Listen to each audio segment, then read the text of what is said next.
Les amis, bonjour à tous. Grand moment aujourd'hui puisqu'on a le nouveau Duster, le 3e du nom. Sacrée génération. Ouais, déjà 3e génération et on sent qu'elle est bien née. Toi, tu tombais la main, tu allais faire une Cédric. C'est vrai que tu es spécialisé ça. Enjeu ultra important.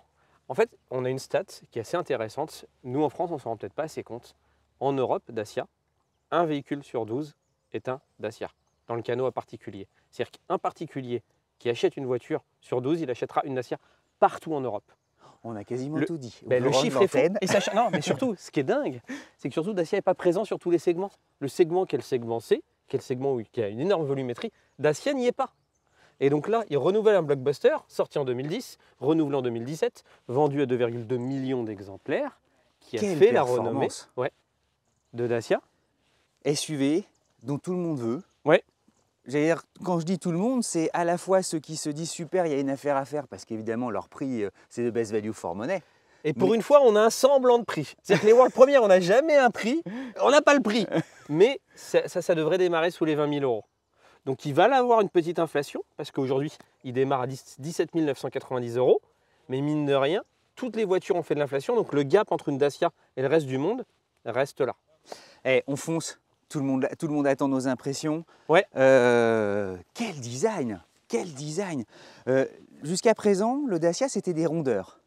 Là, les traits s'effilent, avec un capot très horizontal. Ça exhale un parfum de Jeep, parfois même dans les traitements de Volvo.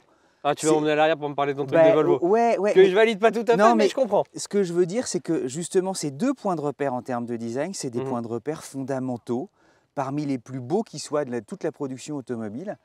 Et tu l'as dit, pour moins de 20 000 euros, tu t'offres ce charme-là. Waouh! Je trouve, sans trop en faire, je trouve que la nouvelle signature de marque Dacia, c'est le premier modèle qui est né avec la nouvelle signature de marque, je crois. Et en fait, je trouve que cette signature de marque, c'est la plus belle des 10 dernières années. Ça donne un côté élégant, un coup de jeunesse, un côté de dynamisme qui est vraiment lui. C'est-à-dire que je trouvais que l'ancienne signature de marque était un peu vieillotte, et là ils sont très avant-gardistes. Donc je trouve que ça fonctionne très bien. Et alors en dimension, elle garde exactement la même longueur que le modèle précédent, 4,34 m. Ce qui est idéal en fait, c'est suffisamment grand pour embarquer tout le monde et suffisamment petit pour bien te garer. Elle est par contre un chouille rabaissée, mais ce qui est assez bizarre, c'est quand tu vois l'ancien, tu vois le nouveau, tu as l'impression que celle-là est plus haute. Mais en fait, elle est un chouille rabaissée, malgré qu'elle soit très haute pour avoir des vraies capacités de franchissement, parce que rappelons-le, c'est un véhicule qui a des vraies capacités de franchissement. Il est conçu pour le off-road. Et elle est rabaissée pour pour des gains de consommation et de rejet de CO2 et un meilleur CX. Alors entendons-nous, en hauteur, elle est toujours au-delà des 1,60 m, tout à fait. 1,66 m. Mais ce que je vous parle, c'est la garde au sol. Voilà, donc la hauteur a été rabaissée, mais la garde au sol a été un peu rehaussée. Résultat, tu franchis des choses beaucoup plus chouettes. Et là, on a la version extrême, celle qui est faite pour faire du tout-terrain, du 4x4. Celle qui est appréciée de certaines professions comme les pompiers, les forestiers, ceux qui sont les agriculteurs et tout ça. Et ce qui est rigolo, ce que je trouve rigolo avec ce véhicule, quand tu regardes devant, c'est une nouvelle voiture. C'est pas un restylage, c'est vraiment une nouvelle voiture. Mais par contre, tes clients Duster, tu viens, tu te mets là, toute cette partie-là, en fait, c'est typique Duster. C'est-à-dire que tu retrouves tes clients Duster, tu vois ça, t'es pas perdu. Si tu me suis, tu viens là, les ailes un peu prépondérantes, un peu moins à l'avant, Duster, typiquement, en fait, t'es pas perdu. C'est exactement ce que tu veux. Et puis, il y a les petits gimmicks comme les Y qu'on retrouvera aussi à l'avant, qui sont charmants. Il y a aussi ce panneau là, ici, qui est typiquement Duster. Exactement. Et se dégage de la silhouette générale une harmonie, une sympathie. Et c'est pas que des mots, hein, c'est réel. Je trouve que quelque chose de très fort. Je trouve que l'avant fait penser à un chouille, en poussant le trait très loin. Defender. Un peu Kia Evo, ou j'ai bien le numéro, peut-être Evo 9. Mais il y a du Jeep, il y a beaucoup de Jeep. À l'intérieur, vous allez voir, il y a beaucoup de Jeep. Mais honnêtement, ça fonctionne très bien. On n'a pas parlé de motorisation. Alors les motorisations, vas-y. Motorisation, il y en aura 3. Donc ça, j'ai envie de te dire, c'est classique. Tu as le fameux EcoG, qui est un réservoir de 100 litres jusqu'à 1300 km d'autonomie. Pourquoi un réservoir de 100 litres? Parce que tu as 50 en GPL, tu as 50 en essence. Ce qui te fait rouler très loin. Ce qui se vend très bien chez Dacia. Tu as le nouvel hybride, qui est un moteur ultra connu, qui a fait ses preuves, qui a été sur le Capture, sur la Clio. Donc hybride, full hybride, 140 chevaux. Et par contre, nouveauté chez Dacia, hybridation légère. Donc TCE 130 avec 48 volts. Ça, c'est nouveau. Les finitions aussi, ce qu'on a devant nous. Ce que vous voyez, c'est la nouveauté. Première fois qu'il y a une nouvelle finition, comme toujours, tu as l'essentiel, tu as l'expression, et tu as l'extrême. Jusqu'ici, c'était le extrême, c'était le plus haut de gamme. Maintenant, tu as 2 hauts de gamme. Tu as l'extrême et tu as la journée. Et donc l'extrême va être plus off-road et la journée va être un peu plus citadine. Sachant qu'elles offrent globalement les mêmes prestations techniques et mécaniques, chacun peut être tout terrain et tout ça. Mais celle-ci, tu as moins de scrupules à la rayer. Hein, tu vas... Alors, on ne l'a pas dit, mais regardez, ça, tout simplement aussi. Là, plastique recyclé jusqu'à 20%. Starkel, qui vient du Dacia Manifesto. Et c'est marrant, c'est un peu comme certaines, tu sais, chaussures, comme certaines Nike, et ça lui va bien. Moi, je craignais que ça ne soit un peu artificiel, et en fait, ça a vraiment de l'allure. En fait, tout est pensé robustesse. Donc, en fait, la majorité des pièces, quand tu peux rayer, il n'y a pas de peinture, tout est teinté dans la masse. Donc, ouais, en fait, peinard. C'est exactement ça. T'es peinard. T'as tout résumé, j'allais faire un truc intelligent. Et le recycle, on le voit là, c'est 20% bien écrit et inscrit dessus. Et il y a effectivement, il y a une certaine finesse aussi, au-delà de la robustesse, il y a de la finesse, il y a de l'élégance. On ne s'attendait pas à ça, mais vraiment, elle est vachement bien née. Oh, je ne suis pas quelqu'un qui parie, je n'aime pas parier. Je suis prêt à mettre une pièce sur le succès que ce véhicule-là va devenir un best-seller. Ouais, on le disait en introduction, mais tu sais, là ça y est, c'est dur de renouveler. Le Duster s'installe, mais tu as des générations qui sont plus fortes et impactantes que d'autres. Ouais. Celle-ci, tu sens que waouh, il y a un truc qui se passe. On monte à bord, elle fait aussi un peu plus grande, alors qu'au fond, ce sont les mêmes dimensions. Un truc super chouette. Elle n'a pas de chrome. C'est rare, les voitures. Pourtant, c'est rare que toi tu dises ça. Moi, j'adore. Parce que toi, tu es plutôt chrome. Ben ouais, et là, ça ne me manque pas. C'est-à-dire que tout sonne juste, il y a une harmonie, il y a le nombre d'or, je pense, c'est tellement beau. Oh, ah non, mais c'est super. Non, juste un petit point aussi, parce que c'est quand même cool. Les rétros en bronzé de la finition extrême. Ouais, ça a de l'allure, mais derrière, regarde aussi la finesse de les feux en Y. Les feux en Y, et surtout, tu sais, tout est simple. C'est un design très simple, tiens, on n'a pas parlé de presque suédois. Coffre, il y a un truc important à dire. La malle, elle fait 472 litres. Et ils sont... En fait, la vache, c'est vachement bien. Au-delà de la taille du litre du coffre qui est très bonne, c'est surtout l'accessibilité. Tu vois qu'en fait, c'est pas... Ah, tout est cubique, nickel. Ouais. Il n'y a pas de fioriture. C'est vraiment bien pensé. Oh, on va regarder l'intérieur. On va faire l'intérieur. Ça, c'est électrique. Non, il y a un truc, regardez, un Volvo EX90 tout électrique. Il a aussi cette espèce de petit renfoncement Y. Mais ça lui donne un cachet au truc. Et regarde, Duster aussi. Duster, tu vois, c'est simplement... c'est des stickers. Il n'y a pas de toit ouvrant, c'est le seul truc. On va à l'intérieur ? C'est le seul machin.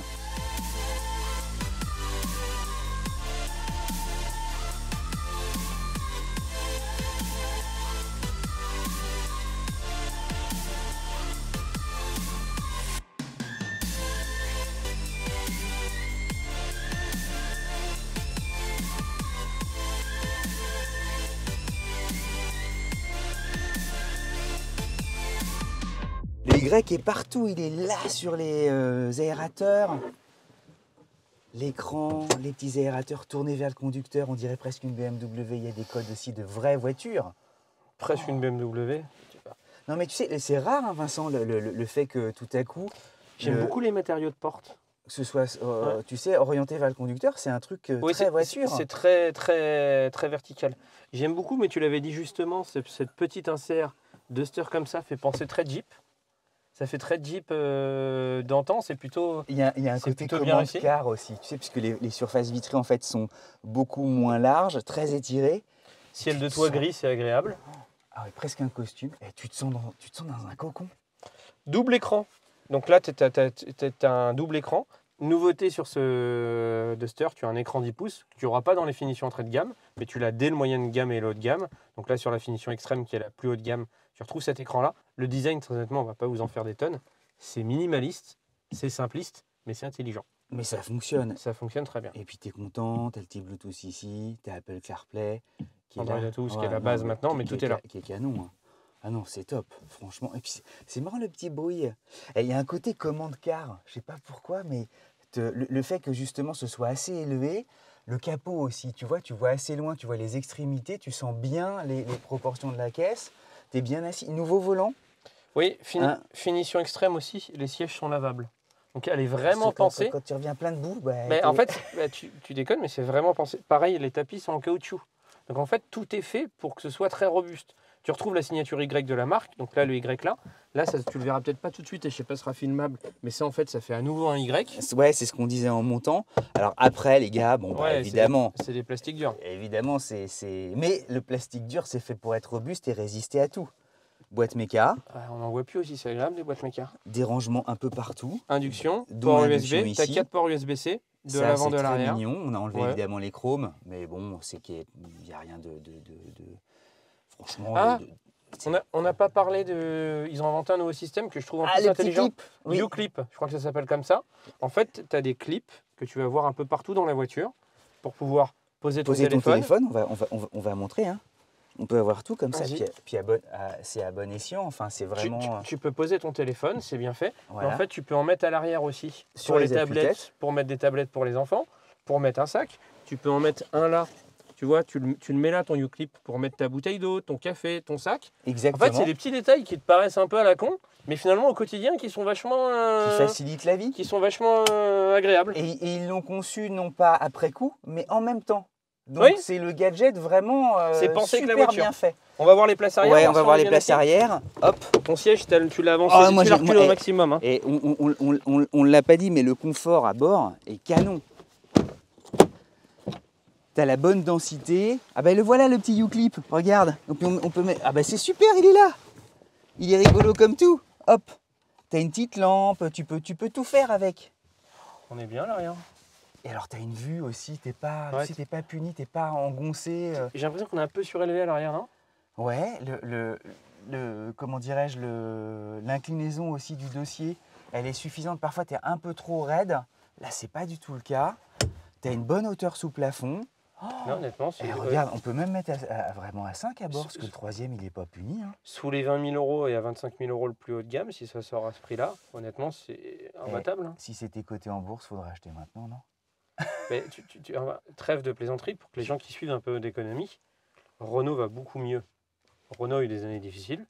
Renault est vraiment reparti dans une très forte dynamique. Les résultats sont là. Dacia, c'est des véhicules pas chers, mais en plus ils sont pas chers, mais ils gagnent de l'argent avec. C'est-à-dire qu'ils ont une rentabilité à 2 chiffres, donc au-dessus de 10%. Et c'est eux qui alimentent en grande partie le compte de résultats de Renault. Le groupe ne serait pas autant en forme aussi. Hein. Chacun a besoin l'un et de l'autre. Pour rentrer aussi peut-être dans quelques détails stratégiques, Dacia choisit sur étagère des mécaniques et des solutions éprouvées par Renault. L'argent généré par Dacia permet au groupe Renault et notamment à la marque Renault de s'électrifier à marge plus importante encore. Donc tout le monde, c'est gagnant-gagnant. Et même Dacia, c'est malin. En fait, tout ce que fait, en fait, le but de Dacia, c'est pas de proposer les nouvelles technologies ou les dernières technologies. C'est d'attendre que quelqu'un les développe, si je peux schématiser de façon caricaturale. C'est ça. Et en fait, une fois que c'est testé, approuvé, amélioré, ils le mettent à moindre coût chez eux. Et comme la plateforme de cette voiture, il y a déjà 4 voitures qui utilisent cette plateforme. Donc forcément, tu as des économies d'échelle. Forcément, c'est moins cher pour le client. Forcément, ça fait plus de rentabilité pour la marque. Donc en fait, tout est malin. Ils ne cherchent pas à réinventer la quadrature du cercle. C'est un positionnement qui est plutôt malin et que moi j'aime bien. On va le dire, c'est une plateforme de qualité qui permet effectivement de faire de multiples automobiles. Et alors, acoustique, confort, performance, on ne l'a pas encore conduite. On ne l'a pas roulé, mais ils promettent des gains d'insonorisation à la fois en bruit de roulement, mais aussi en vibration, vraiment très important. Chouette, et puis les 4 roues rejetées aux 4 roues avec des porte-à-faux très réduits et tout ça. Elle sera en 4 roues motrices ou en 2 roues motrices. C'est la première, je vais vous faire la confidence, la première Dacia où j'ai vraiment envie. Mais si on pouvait rouler tout de suite, j'irais. Allez, on va vous trouver quelqu'un pour faire peut-être une petite interview. Oh bah ouais, forcément. Allez.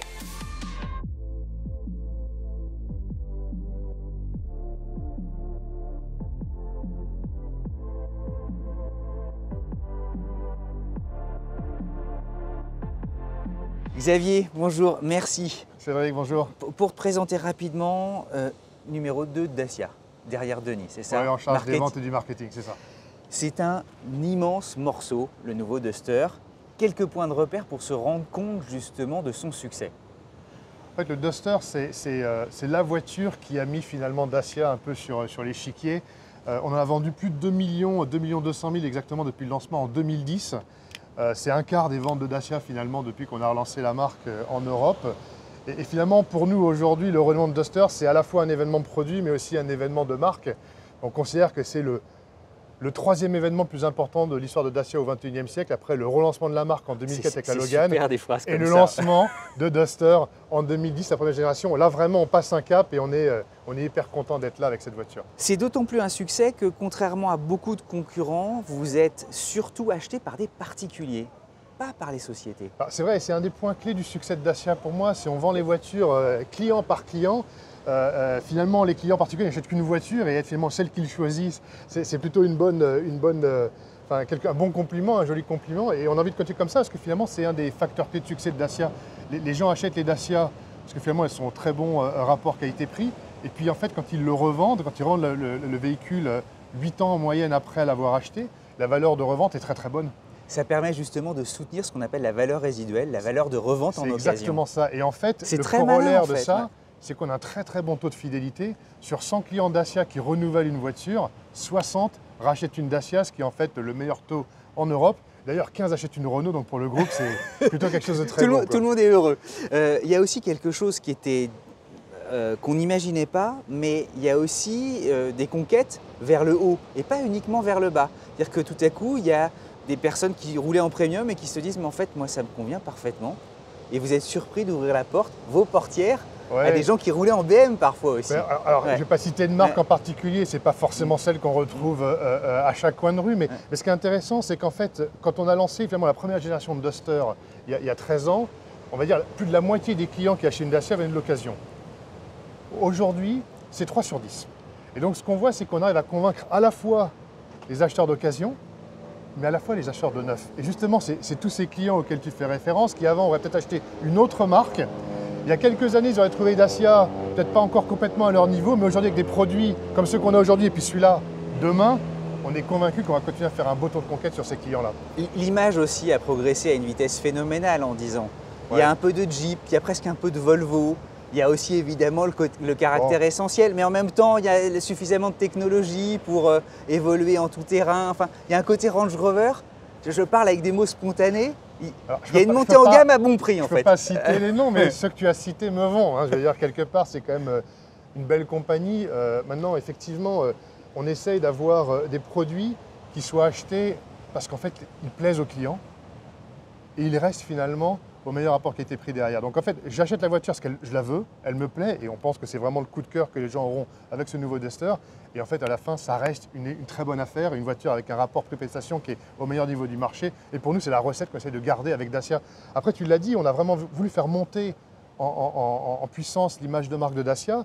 Déjà, la Sandero 3 avait déjà une vraie rupture au niveau du design par rapport à celle qu'on avait avant. On a continué avec le Jogger, avec maintenant cette nouvelle version. On avait fait aussi le nouveau logo qu'on a découvert il y a 18 mois. On l'a présenté pour le mettre sur les voitures et aujourd'hui, on a l'impression que ça fait hyper longtemps qu'on l'a. C'est une évidence de le voir sur les voitures aujourd'hui, mais ça n'a que... C'est vrai, il est complètement ancré dans l'esprit.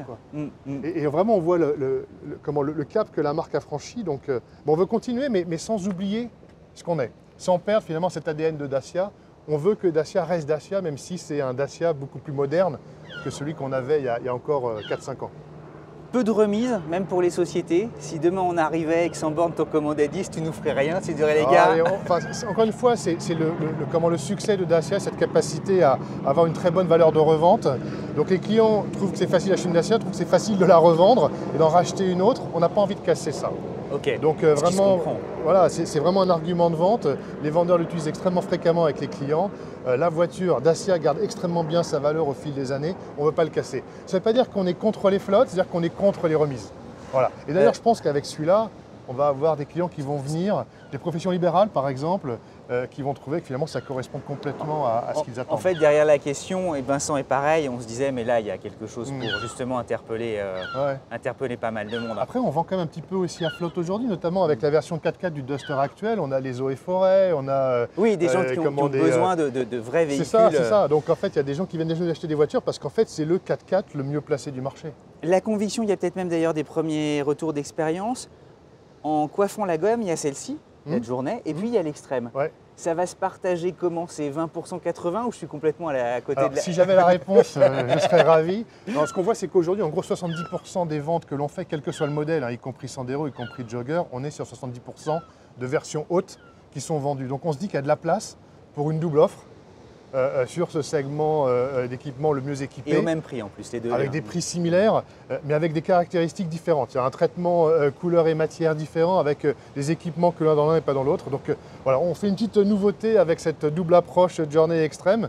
Puis on verra comment ça va réagir. On a déjà fait quelques tests avec les clients. Il y a des réponses un peu différentes en fonction de la typologie des clients, en fonction du pays.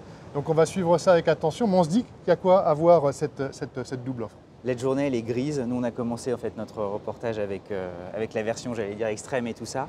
Mais en gris, elle a vraiment de l'allure. Elle fait presque chic et tout ça. Mais les deux sont très sympas. Les deux sont très sympas et très différentes. Quand tu la vois, c'est très complémentaire. Il faut la prendre en quelle couleur? Alors, la tienne sera de quelle couleur? J'ai un coup de cœur pour le Sandstone. C'est la couleur que l'on a sur la version extrême. C'est certainement la couleur que l'on mettra au lancement parce qu'on voit vraiment le contraste en fait sur la carrosserie, les éléments décoratifs de la voiture. Donc, un petit coup de cœur pour celle-là. Bon, écoute, merci beaucoup Xavier. Je vais retrouver Vincent pour la conclusion. À la prochaine. Mais ouais, sacrée voiture, je vais le dire, tu vois, ouvertement, on est impressionnés.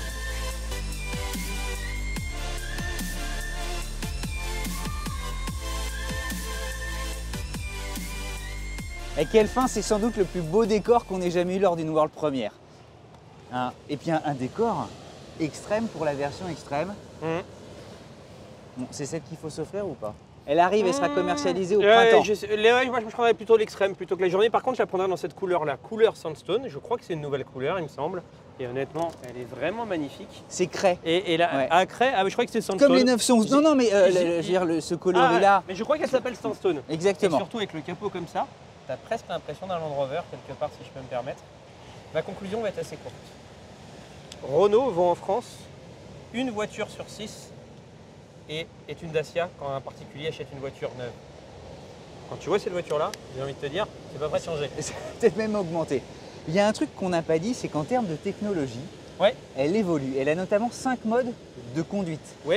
Et à se demander, tu parlais de Land Rover, mais à se demander ce qui reste à Land Rover. Elle a une vraie capacité de franchissement. Elle a le mode snow, donc qui te règle évidemment la motricité. Le mode boue et sable, sand and mud, et ça c'est vachement bien. Et puis sinon, elle a le descente contrôle, tu vois. Où tu touches que le volant, en fait. Tu n'as pas à t'occuper de la pédale, tu n'as pas à t'occuper du frein et de l'accélérateur. Et ça, dans des descentes prononcées en 4x4, c'est quand même vachement bien. Tout ça pour dire que l'essentiel de la technologie est là. Qu'est-ce qui reste aux grandes? Qu'est-ce qui reste aux grandes? Hein? C'est la première que j'aurais envie d'acheter. Si le prix est vraiment tenu, mais honnêtement, c'est joli. Mais carrément. Moi, je me verrais bien rouler sans exagération aucune. Pardon de faire partager des sentiments spontanés, mais... Je roulerais dedans tous les jours avec sans aucun problème. Elle a une allure... Non, quelle caisse. On s'arrête là. Mamie. À très vite, la bise à mamie, le petit commentaire, le petit pouce bleu qui va bien. On s'abonne. Et à très vite pour une prochaine vidéo. Et puis vivement qu'on l'essaye en vrai. Ouais. Hein, World Premiere. À très vite. À très vite les amis.